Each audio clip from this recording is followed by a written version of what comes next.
I don't know what the tea was that Jason Lee was going to expose on Beyonce, but what I've heard about them as a couple is that they've been living separate lives for a very long time. So they together, but they living separate. Hold up. Did Jason Lee really spill the tea about Beyonce and Jay-Z's divorce months before any of us caught on to it? Putting out receipts. The receipts I just told you about, then I'll put those out.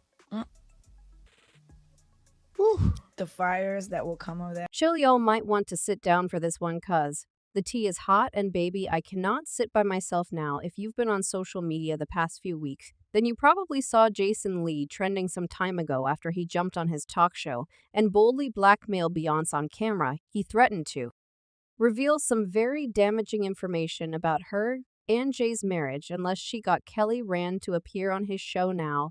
At the time, a lot of people didn't know what he was talking about and got dragged for filth for coming at Beyonce. However, with the recent rumors about Beyonce possibly divorcing Jay-Z, people are revisiting everything that Jason said, and the details are way messier than you think. And part of the reason why they're already living separate lives, and we may actually see one of the biggest divorces in Hollywood, is because Jay-Z is up next to be exposed. And it's only so much of these stories that Jay-Z can, he can pay off or he can block. He won't be able to stop this. And she knows it, and he knows it too. Okay, so this whole mess started a few months ago when Jason got in his feelings over Beyonce snubbing him and not inviting him to her Renaissance movie premiere in London. Now, even though she had invited several other influencers, apparently the reason he got mad about not being invited is because he and Beyonce have been friends for a while now. Not only that, but he said he spent a whopping $440,000 on the Renaissance concert tickets and other merchandise for his friends and family. Beyonce didn't even bother to invite him and yet had no problem inviting other influencers who barely supported her or even spent half the money that he did on her. Include other black leaders in the culture in the fold. I mean, not just take me out of it. The Breakfast Club, I mean, you should have honored and brought more black. And I spent thousands, over $40,000 in tickets and shared the experience with friends. And I've done a lot, and I'm not even going to say it here because if I did, this internet, Beyonce's good internet, would go cool. But this is where things got even messier because after he went on his little rant, he actually told the guests on his show that he had some information about Beyonce, and they were gagging. He then literally went on to blackmail Beyonce by telling her that he'll only keep what he knows to himself if she succeeds in convincing Kelly Rowland to have an interview with him. I'm going to tell them while Johnny puts a beep over this part of the show, so you'll never know what it is, but I want you to see their reactions, and I'm going to do it right now.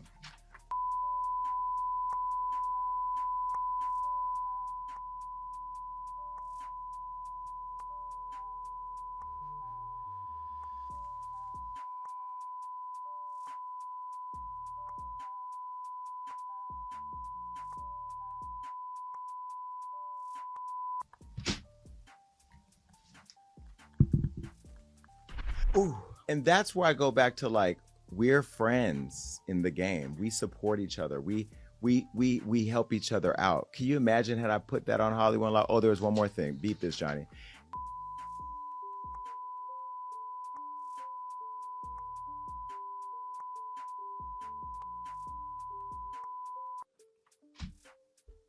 Woo! So that in itself, I think Beyonce could have gave me a, you know what I mean? Like, there should be a little love there. Now, maybe she doesn't know. Beyonce doesn't know. Yeah, I don't think Beyonce, and they're not going to share that with her. Yvette knows. I got the receipts. I still have the receipts. Yvette know I got the receipts. I got them. Now, if I get that message to Beyonce, yes, I can get it to I'm connected. I could get the message to Beyonce. She needs to know. And I think people like her publicist, who I love, and I'm just being critical. That's just what I do. You know that, Yvette. We're trying to book Kelly Rowland right now. Now, if I don't get Kelly Rowland because I say this about, then it's gonna be a problem. Then I'm putting out receipts. The receipts I just told you about, then I'll put those out. The fires that will come of that. I ain't worried. I ain't going nowhere. I'm telling you right now, I'm not playing this. At the time, a lot of people were not here for this because they felt like he was being entitled, but baby, with all the recent speculations about Beyonce divorcing Jay, people are now saying this may have been the reason why Jason was threatening to spill the receipts about Beyonce. Okay, now for those of y'all who are confused about where these rumors even came from, well, it started shortly after people began to dig up some dirt on Jay-Z and all of his affiliations with Diddy. Apparently, Beyonce was blindsided about a lot of the shady dealings that Jay was having with Diddy, and she wants to detach herself from it before he's fully exposed. Not only that, but people have begun to question the dynamic of Beyonce and Jay-Z's marriage because she was just 18 when they met while he was pushing 30. People also found some receipts that proved that Jay-Z was dating Foxy Brown when she was just 15 years old, with the promise of making her very successful in Hollywood. You know, kind of similar to what Di did to Cassie when she was just 19. After the powers that be, the PTB, the industry, whatever you want to call them, once they're done with Diddy, right? And this is going to be going on for some time, but once, I guess you can say, the public humiliation, basically after the major documentaries come out, right? After they are done with Diddy, Jay-Z is up next to be exposed, right? Jay-Z, over the course of his career, and I have to still say allegedly, has done things and allegedly participated in a lot of things that the public would not be happy to know. For some reason, y'all like to conveniently forget what age Foxy Brown was when he was with her. Y'all like to forget that he was rolling with R. Kelly and they was doing a lot of things together. Y'all like to forget a lot of that, right?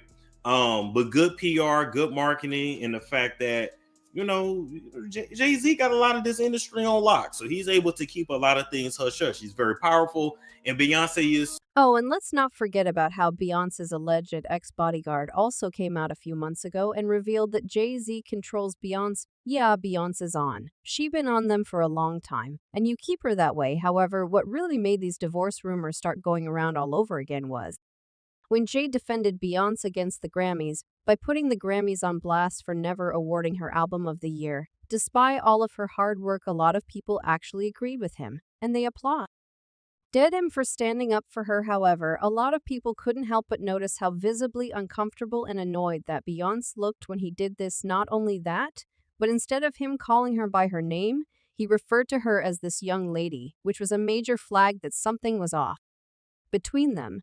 I don't want to embarrass this young lady, but she has more Grammys than everyone and never won Album of the Year. So even by your own metrics, that doesn't work. Think about that.